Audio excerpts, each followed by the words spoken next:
లో ఎన్నికల ప్రక్రియ అంటేనే భారీ యజ్ఞం. ఇంత పెద్ద దేశంలో ఇంత భారీ జనాభాను డీల్ చేస్తూ ఎన్నికలను నిర్వహించడం కత్తి మీద సామే. అందుకే ఎన్నికల టైంలో ఎలక్షన్ కమిషన్ కు చాలా పవర్స్ చేతికి వస్తాయి.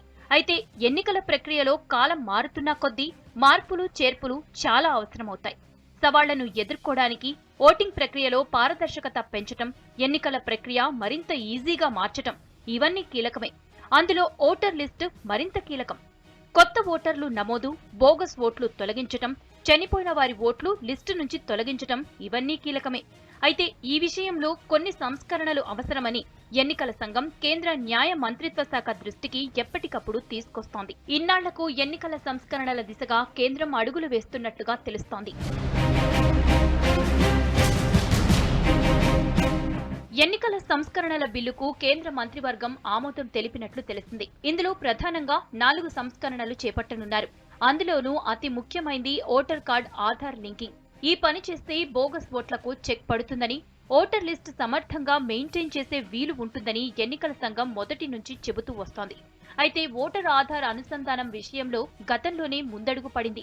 కానీ ప్రైవసీ సమస్యతో సుప్రీంకోర్టు ఆ నిర్ణయంపై స్టే విధించడంతో ఆగిపోయింది. ఇప్పుడు కేంద్రం తెస్తున్న ఎన్నికల సంస్కరణల బిల్లులో స్వచ్ఛందంగా లింక్ చేసే వారి నుంచే తీసుకోనున్నారు.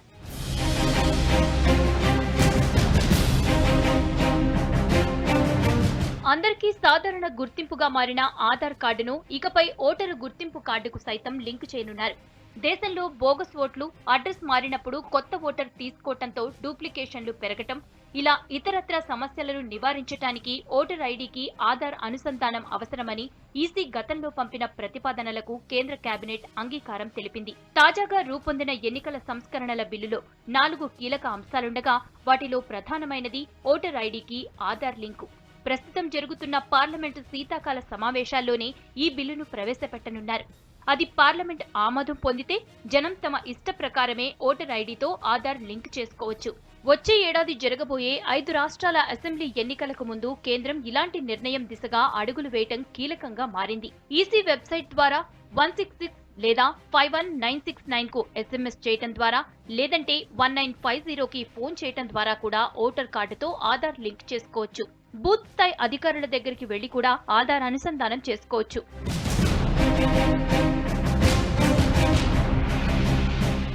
ఎన్నికల సంస్కరణ బిల్లులో రెండో ముఖ్యమైన అంశం ఓటర్ నమోదు ప్రక్రియకు సంబంధించింది.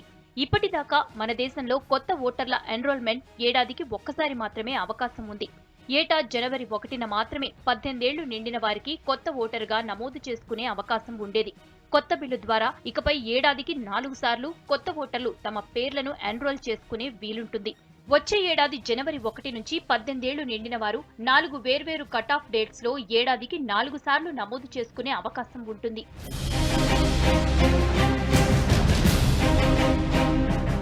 మహిళా సర్వీస్ ఓటర్ల విషయంలో అసమానతలు తొలగించేలా బిల్లులో మరో అంశాన్ని ప్రస్తావించారు. దేశంలో సైన్యం సహా సర్వీస్ ఓటర్ల కుటుంబాలకు ఓటు హక్కు విషయంలో ఇప్పటి వరకు పలు ఆంక్షలు ఉన్నాయి. పోస్టల్ బ్యాలెట్ వాడుకునే సదుపాయం పురుష సర్వీస్ ఓటరు భార్యకు మాత్రమే అందుబాటులో ఉంది. మహిళా సర్వీస్ ఉద్యోగి భర్తకు ఆ సదుపాయం లేదు. ఈ లోపాన్ని సరిదిద్దుతూ సర్వీస్ ఆఫీసర్ల కోసం చట్టాన్ని లింగభేదాలు లేకుండా చేయాలన్న ఈసీ సిఫార్సుపై కేంద్ర ప్రభుత్వం కొత్త మార్గదర్శకాలు తీసుకొచ్చింది. కొత్త బిల్లు ప్రకారం ఇకపై మహిళా సర్వీస్ ఓటరు భర్తను కూడా ఓటింగ్ కు అందుబాటులోకి తెస్తున్నారు. భార్య స్థానంలో స్పౌజ్ అంటే జీవిత భాగస్వామి అని మారుస్తున్నారు.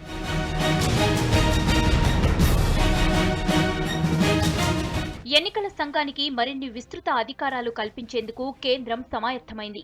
సంస్కరణల బిల్లులోనే ఈ విషయాన్ని ప్రస్తావించింది. ఎన్నికల నిర్వహణ కోసం దేశంలో ఏదైనా ప్రాంగణాన్ని, ఏదైనా భవనాన్ని స్వాధీనం చేసుకోవటానికి అవసరమైన అన్ని అధికారాలను ఈసీకి కల్పించే అంశాలు కొత్త బిల్లులో ఉన్నాయి. ఎన్నికల సంఘంలో స్కూళ్లు, ఇతర ప్రదేశాలను ఈసీ స్వాధీనం చేసుకోవటంపై రకరకాల అభ్యంతరాలు వస్తున్నాయి. ఈ నేపథ్యంలో ఈసీకి అలాంటి అడ్డంకులు రాకుండా అధికారాలను పెంచనున్నారు. ఎలక్షన్ రీఫార్మ్స్ పై ఈసీ గత జులైలో కేంద్ర న్యాయశాఖకు సిఫార్సులు పంపగా వాటిని పరిశీలించిన కేంద్రం బిల్లును రూపొందించింది. కేంద్రం ప్రస్తుత పార్లమెంట్ సమావేశాల్లోనే దీనిని సభ ముందుకు తేనుంది. ఆమోదం పొందితే ఎన్నికల సంఘానికి మరిన్ని అధికారాలు రానున్నాయి.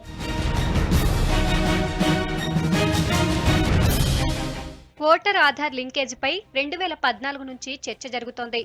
మధ్యలో కేంద్ర ఎన్నికల సంఘం కేంద్ర ప్రభుత్వం ముందు ప్రతిపాదనలు ముంచుతూ వచ్చింది. ఈ మొత్తం వ్యవహారాన్ని కేంద్ర న్యాయశాఖ డీల్ చేస్తోంది.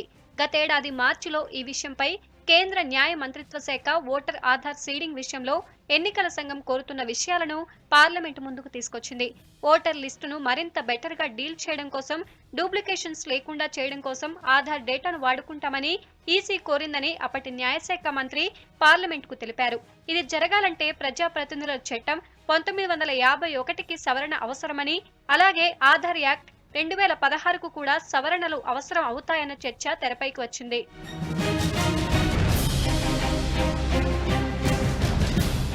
ఆధార్ ఓటర్ ఐడి లింక్ సహా మరికొన్ని ఎన్నికల సంస్కరణలపై 2019 ఆగస్టులో ఎన్నికల సంఘం మరోసారి కేంద్రం దృష్టికి తీసుకొచ్చింది. ఈ విషయంపై పైలట్ ప్రాజెక్టు చేపట్టగా చాలా మంచి ఫలితాలు వచ్చినట్లు కేంద్రానికి ఈసీ తెలిపింది. అయితే ఓటర్ కార్డ్ ఆధార్ అనుసంధానంపై మొదటి నుంచి చాలా ప్రశ్నలు తెరపైకి వచ్చాయి. ఇదే విషయంపై గతేడాది మార్చిలో law and justice personnel public grievances పై ఏర్పాటైన పార్లమెంట్ స్టాండింగ్ కమిటీ ఓ రిపోర్ట్ను సభకు సమర్పించింది. 2015 ఫిబ్రవరిలో కేంద్ర ఎన్నికల సంఘం national electoral roll purification and authentication programme పేరుతో పైలట్ ప్రాజెక్టు మొదలుపెట్టింది. ఇందులో భాగంగా ఆధార్ డేటా సహాయంతో ఓటర్ లిస్టులో డూప్లికేషన్స్, బోగస్ ఓటర్ల ఏరివేత మొదలుపెట్టింది. అయితే ప్రైవసీ ఇష్యూ రావడంతో 2015 ఆగస్టులో ఈ ప్రక్రియను సుప్రీంకోర్టు నిలిపేసింది. అయితే ఆ తక్కువ టైంలోనే 32 కోట్ల మంది ఓటర్ కార్డుతో ఆధార్ సీడింగ్ చేసుకున్నట్లు పార్లమెంటు స్థాయి సంఘం గుర్తించింది.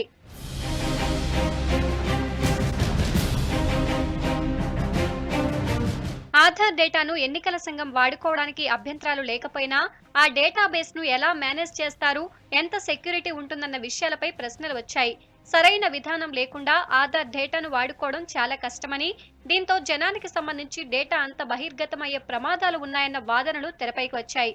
అయితే ఈ విషయంలో వివిధ దశల్లో సెక్యూరిటీ మేజర్స్ తీసుకుంటామని ఈసీ న్యాయశాఖకు తెలిపింది. Electoral database system Aadhaar eco సిస్టంలోకి ఎంటర్ అవదని, కేవలం అథెంటిఫికేషన్ కోసమే వాడుకునే పరిస్థితి ఉంటుందని, ఓటర్ సిస్టమ్ను హైజాక్ చేసుకునే పరిస్థితి ఉండదని అప్పట్లో న్యాయశాఖ మంత్రి చెప్పుకొచ్చారు.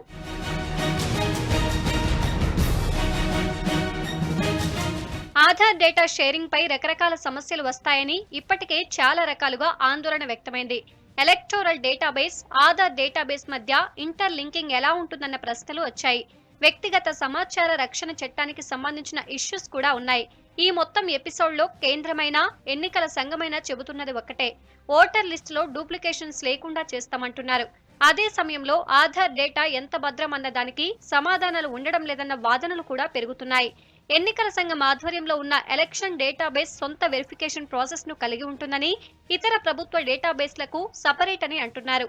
ఆధార్ డేటాబేస్లను లింక్ చేస్తే ఆ వివరాలన్నీ అటు ఈసీకి, ఇటు ఆధార్కు అందుబాటులోకి వస్తాయని, అయితే ఇది మిస్యూజ్ అయితే మాత్రం సమస్యలు మరోలా ఉంటాయన్న వాదనలు ఉన్నాయి.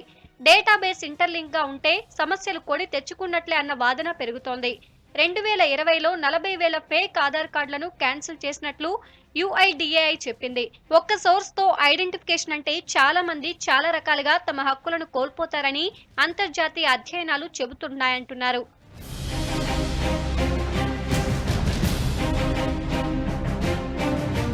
మరోవైపు ప్రజాస్వామ్యంలో అంత పారదర్శకంగా ఉండాలంటే కొన్ని చర్యలు తీసుకోక తప్పదన్న వాదన కూడా వినిపిస్తోంది. ఓటర్ లిస్ట్ క్లారిటీగా ఉంటే చాలా సమస్యలకు చెక్ పడుతుందని, ఎన్నుకునే ప్రక్రియలో మరింత పారదర్శకత పెరుగుతుందని అంటున్నారు. 2 రకాల సమస్యలు ఈ విషయంలో వస్తున్నాయి. అయితే జనం స్వచ్ఛందంగా ఎవరికి వారు ఆధార్ లింక్ చేసుకుంటే ఎలాంటి సమస్య రాదని కేంద్రం భావిస్తోంది.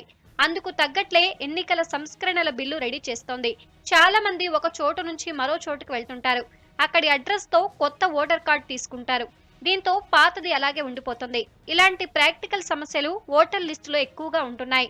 నిజానికి పాత కార్డును కొత్త నియోజకవర్గానికి ట్రాన్స్ఫర్ చేసుకునే అవకాశం ఉన్నా ఆ స్థాయిలో అప్లై చేయడం, ఫాలో అప్ చేయడం ఇవన్నీ ఎందుకన్న భావనలో చాలా మంది మరొకటి తీసుకుంటున్నారు. దీంతో డూప్లికేషన్ పెరుగుతోంది.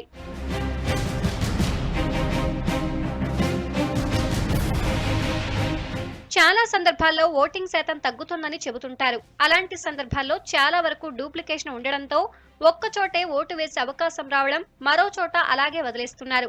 దీంతో ఓటింగ్ పర్సంటేజ్ కౌంట్ చేసినప్పుడు లెక్కలు తప్పుగా వస్తున్నాయి. ఏ ఎన్నికలు ఉన్నా సిటీల్లో ఓటింగ్ శాతం కాస్త తక్కువే ఉంటుంది. అయితే రకరకాల పనులు, ఉపాధి కోసం సిటీలకు వచ్చి ఇక్కడ ఓటర్ కార్డులు తీసుకున్న వారు తీరా పోలింగ్ సమయాల్లో వేరే చోట ఓట్లేయడం కూడా ఓటింగ్ శాతం తగ్గడానికి కారణాలుగా చెబుతున్నారు. మొత్తం ఇవన్నిటికీ చెక్ పడాలంటే ఒకరికి ఒకే ఓటర్ కార్డు ఉండాలి, బోగస్ కార్డులు రాకుండా చర్యలు ఉండాలి. అందుకు ఆధార్తో లింక్ అయితే ఇక మరో ఓటర్ కార్డ్ జనరేట్ కాదన్న ఉద్దేశంతో ఈసీ ఉంది. మరి ఈ విషయంలో ఏం జరుగుతుందో చూడాలి.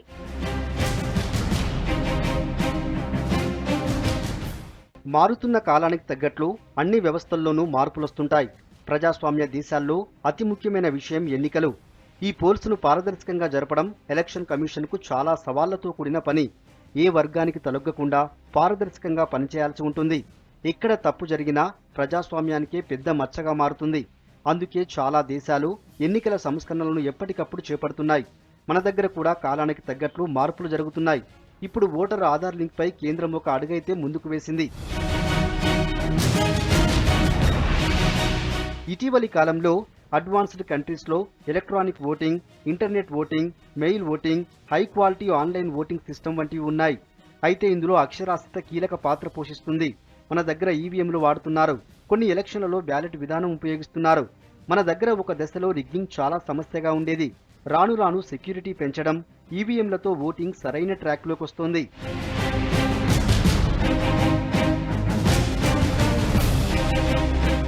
ప్రతి ఎన్నికల ముందు ఓటర్ లిస్టులో పేరు ఉన్నది లేనిది చెక్ చేసుకోవడం సామాన్యులకు, పేదలకు అందుబాటులో లేని విషయం.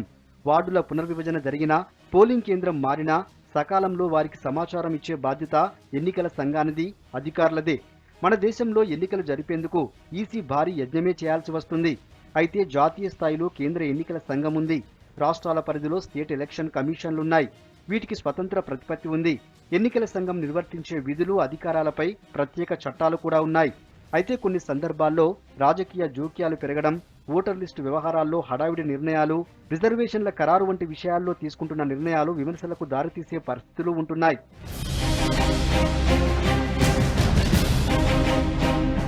ఎన్నికల ప్రక్రియ వన్ టైం ఈవెంట్ కాదు.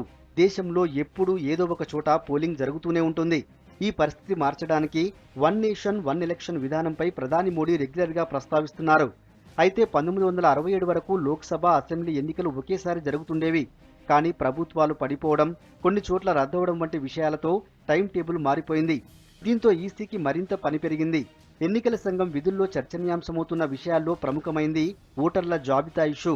ఇప్పటికీ ఓటర్ లిస్టులో మల్టిపుల్ ఎంట్రీస్ ఇంకా ఉంటున్నాయి. ఇవన్నీ తొలగిపోవడానికి చాలా సమయం పట్టే ఛాన్స్ ఉంది. అందుకే సంస్కరణలు చేపడితేనే మొత్తం లెక్కలు సెట్ అవుతాయన్న భావన ఉంది.